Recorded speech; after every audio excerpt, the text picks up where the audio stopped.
Hi everyone, it's Erin from the Provincial Farmhouse. In today's video, we're doing some French country thrift flips. For my first project, I'm going to be using this hardcover book that I thrifted.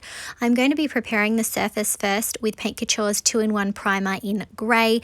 This is going to block the dark cover of the book coming through and also the gold lettering on the spine. I'm going to do 2 coats and let them dry for several hours. Next, I'm going to be using Paint Couture's Cozy Beige Chalk Paint, and I'm going to be applying 2 even coats to the entire outside of the book cover. Paint Couture's primer also does come in white, but I have grey open at the moment and I like to get through things before I open up brand new jars. So if you are going to be using a light colour, you can definitely opt to use that white primer instead. Once the Cozy Beige chalk paint was completely dry, I took out Paint Couture's Peace Mineral Paint. This is sort of like a French linen tone, and I'm going to go over the top of the front and back of the book. But as you can see, I'm not going for full coverage. I actually want to see some of that Cozy Beige peeking up underneath. I am hoping to have some gaps, hoping to have some areas that are a bit thinner. I'm then going to take out IOD's Lattice Rose Paint Inlay, and I'm going to be trimming off this grain sack stripe style design.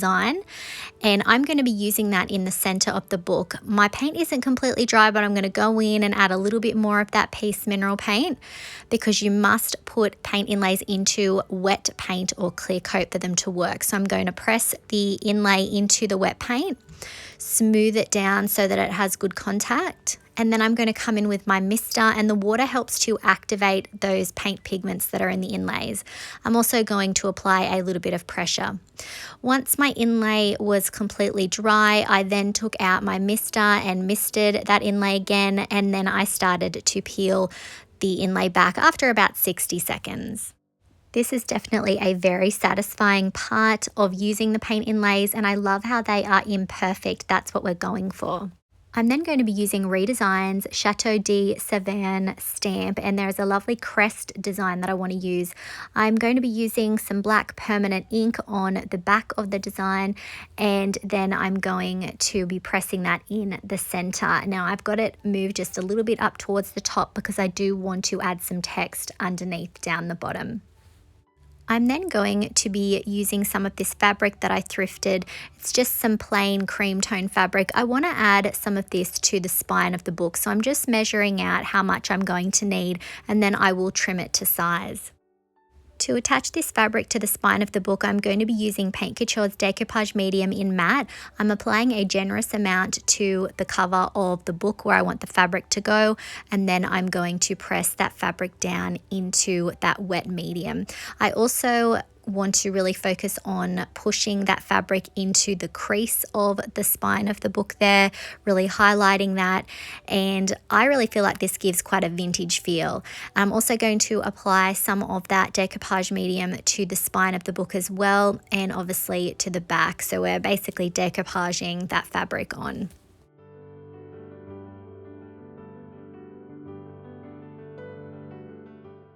Once I have all of the fabric secured down, I'm going to go over the top of it with another coat of that decoupage medium. When that was dry, I took out IOD's Knob Topper stamp. Unfortunately, this is a retired design, and I'm just going to take some of this smaller text here, and I'm going to ink that up with IOD's permanent black ink, and I'm going to position that up the top on the spine of the book. Now, I did get a little bit of a smudge here, but I'm going to be doing some distressing a bit later, so I'm not too worried. I'm then going to take out one of my JRV mini grain sack stencils here, and I'm going to be using Paint Couture's Pitch Black chalk paint to stencil this design on. I'm using a 1-inch JRV stencil brush. I really felt like this tied in well with the overall French feeling of the design, and basically I just wanted something also that sort of fit in with the shape, so it's got that lovely curved shape. So I definitely feel like it goes well with the crest stamp that we added. When the paint was dry, I took out some 220 grit sandpaper, and I'm just going to go over the top and lightly distress the design. So that way it will tie in a bit better with the more distressed look of the stamp above. As I said earlier, I'm also going to do a little bit of distressing on the ink on the spine of the book as well. Next, I'm going to be using Paint Couture's Light Brown Sugar Glaze. I'm going to be applying it over the front part of the cover first, remembering that the piece mineral paint actually has that built-in clear coat. So I'm going to be able to come in now and use a wet wipe and pull back as much or as little as I want. I like to do a bit of a dabbing and stippling sort of motion here to pull back that excess in an uneven manner. It just gives a more authentically aged look. I'm also going to be adding some of the glaze to the fabric that we attach to the spine. I'm going a lot lighter here because I know it's probably going to soak into the fabric a bit quicker than into that mineral paint. I'm also going on the spine of the book as well, and obviously the back. Finally, I'm going to add some hot glue to the indent on the front of the book cover there, and then attach some of this twine that I had in my stash, and I'm going to be wrapping it around just the spine section of the book. So I'm just going to continue adding strips of glue to secure the twine in place, and then I will wrap it around another 3 times, I think it was. And then once I'm happy with how that looks, I will be adding a little bit more glue on the back section to secure it in place and just get it to stay where I want it to go.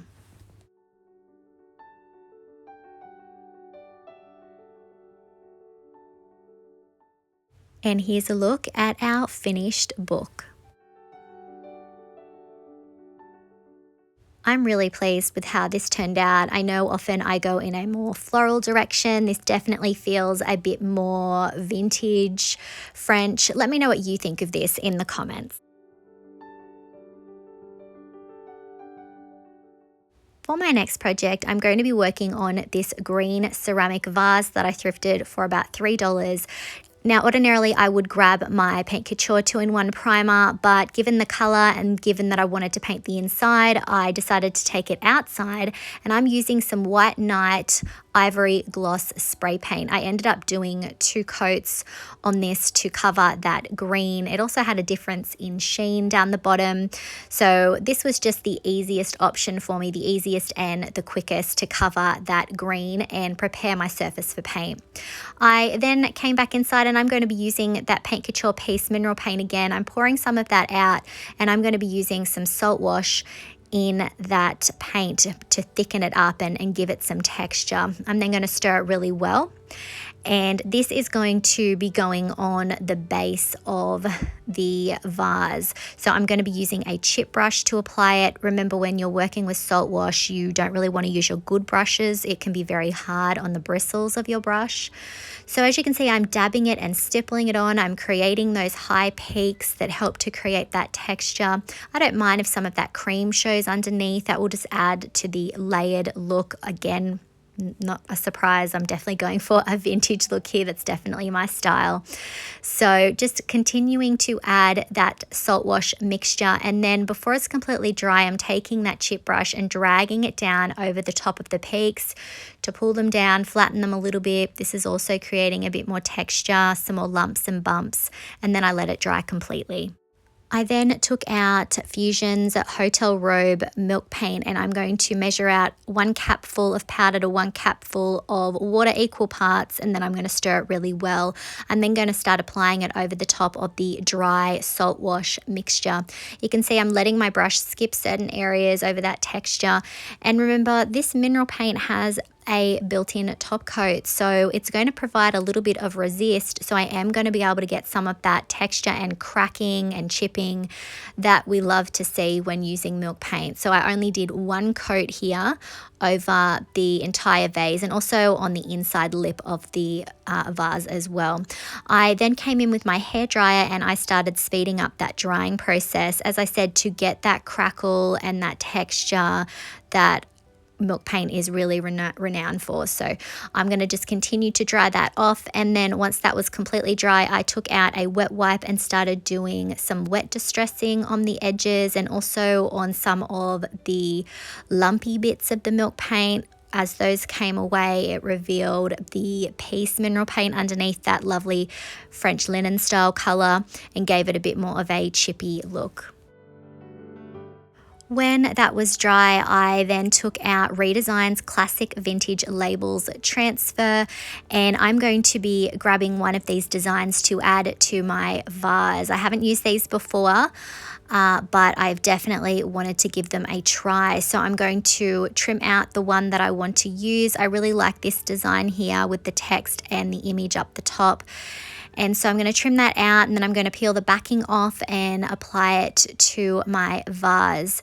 Now, it is always a bit of an experience adding a transfer over the top of milk paint. There were a few areas that decided they wanted to continue to chip and pull away, so I did have a couple of little issues. I ended up being able to solve them, but just keep that in mind when you're doing milk paint, and especially when you're going for that chippy and worn look. So I'm just rubbing at the transfer, as you can see, lifting that plastic up as I go.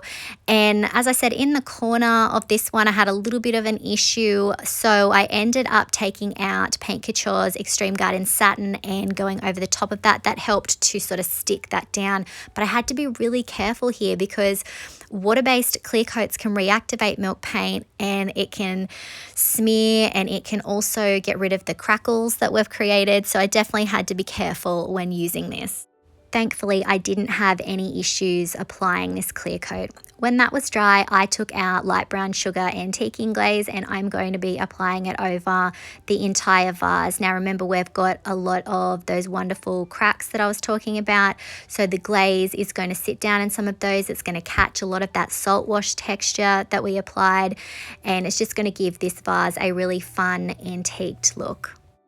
I probably could have gone further with this. I could have perhaps done a gold rim up the top of the vase, but in the end I decided to keep this project pretty simple, and I feel like that was the best option. Here's a look at the finished project. Let me know what you think of this in the comments.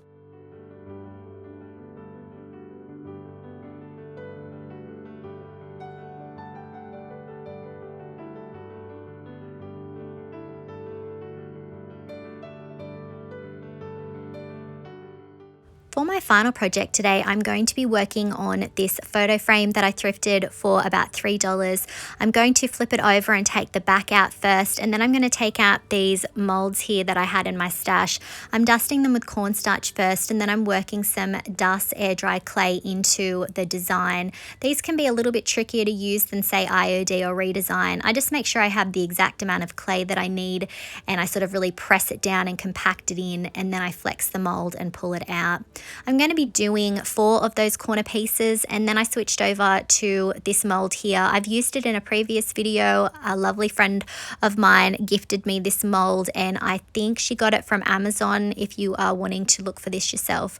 I've dusted it with cornstarch, and again I'm just working that dust air dry clay in, and again I'm really just trying to pack that clay in, and then I'm flexing it, and then I'm going to flip it over, and gravity is definitely a big help getting the clay out of this one.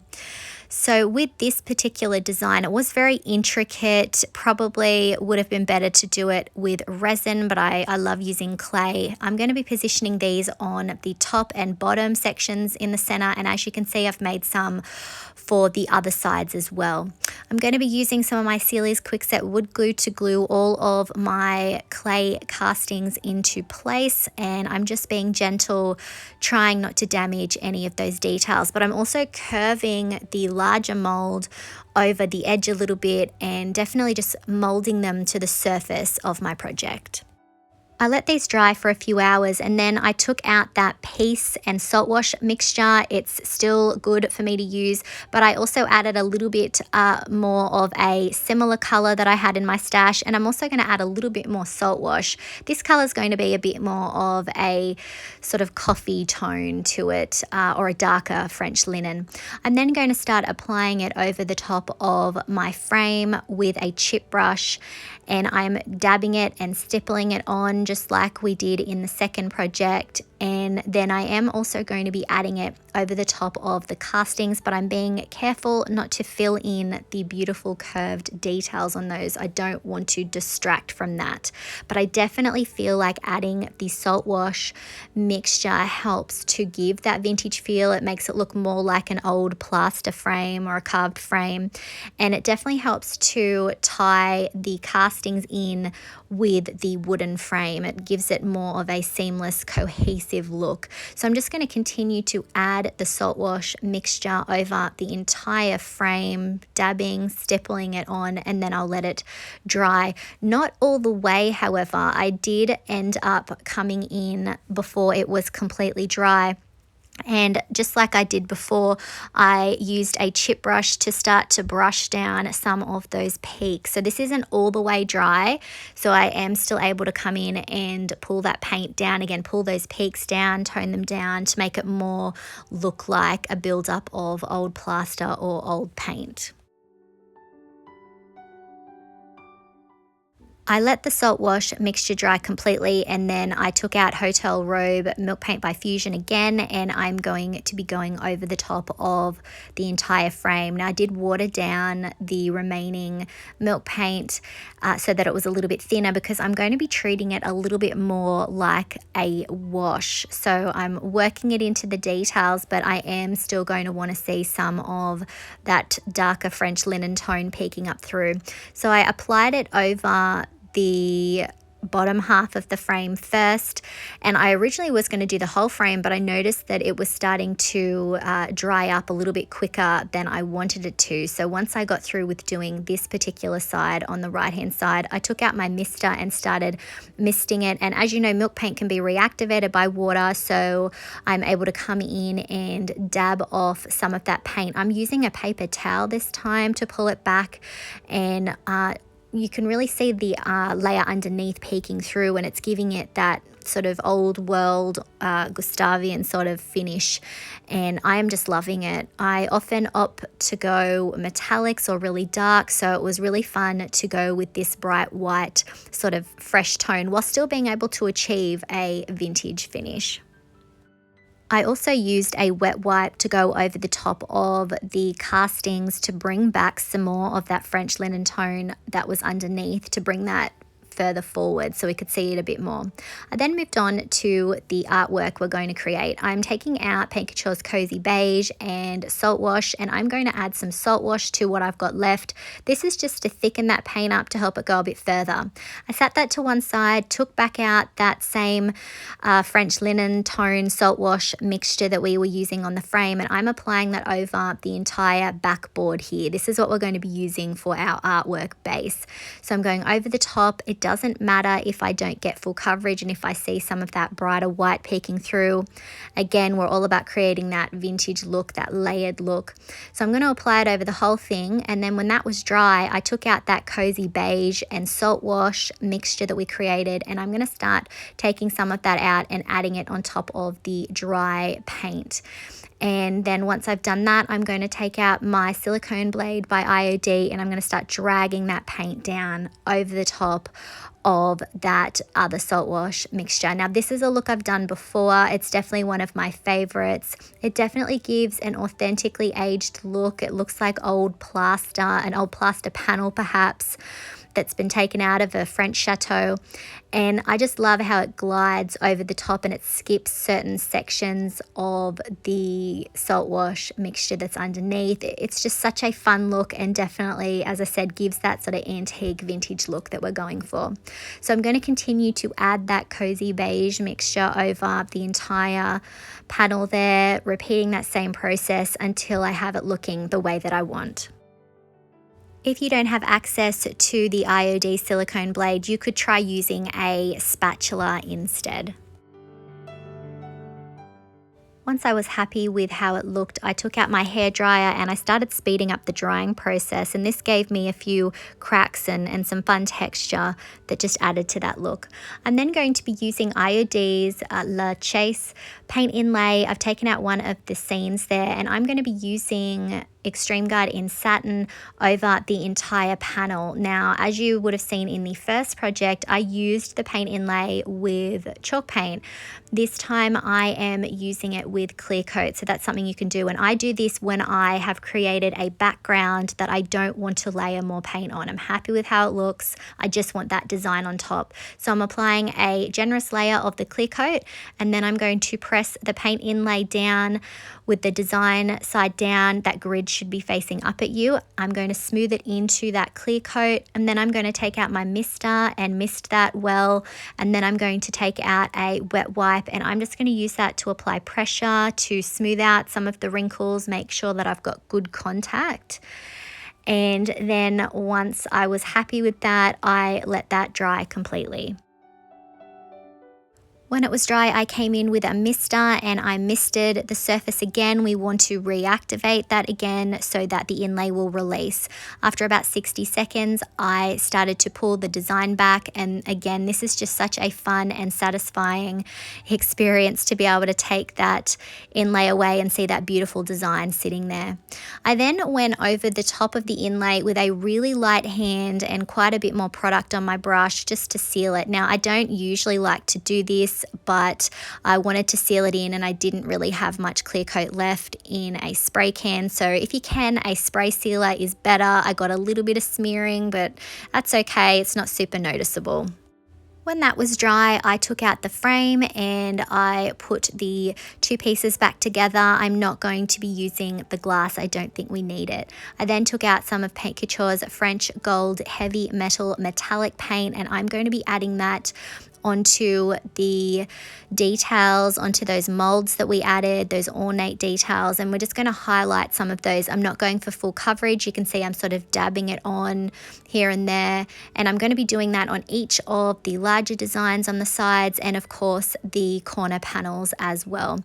I went with this gold because it is a more faded sort of muted gold, and I felt like it tied in a bit better with the colors and the overall design that I was going for. But you could obviously come in with a brighter gold or a silver or a copper if you're going to give this project a try. Once I had finished adding the French gold to all of the molds, I decided to add a little bit to the inside frame section, but again, not going heavy. I'm going to pull some of that back so that it looks like it has worn away over time. I just wanted a little bit of a subtle shine in that area. I should also mention that I did seal the frame before this with Rust-Oleum's Clear Matte Sealer. And here's a look at our finished artwork.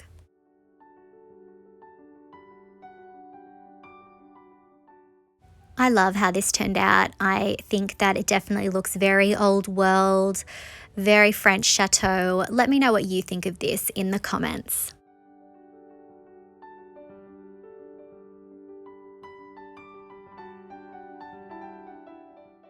I really hope that you've enjoyed today's video and that it's given you some ideas on how you can use paint inlays, transfers and stamps to give your home decor a makeover. Let me know if you had a favorite project from today.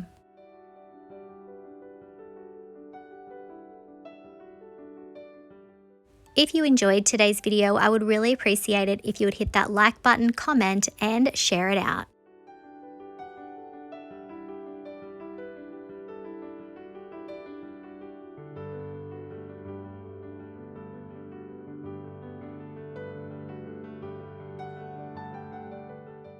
If you haven't already, I would love it if you would hit that subscribe button and the notification bell so that you don't miss out on any of our videos. You can find most of the products used today on our website, theprovincialfarmhouse.com.au. Thanks for watching.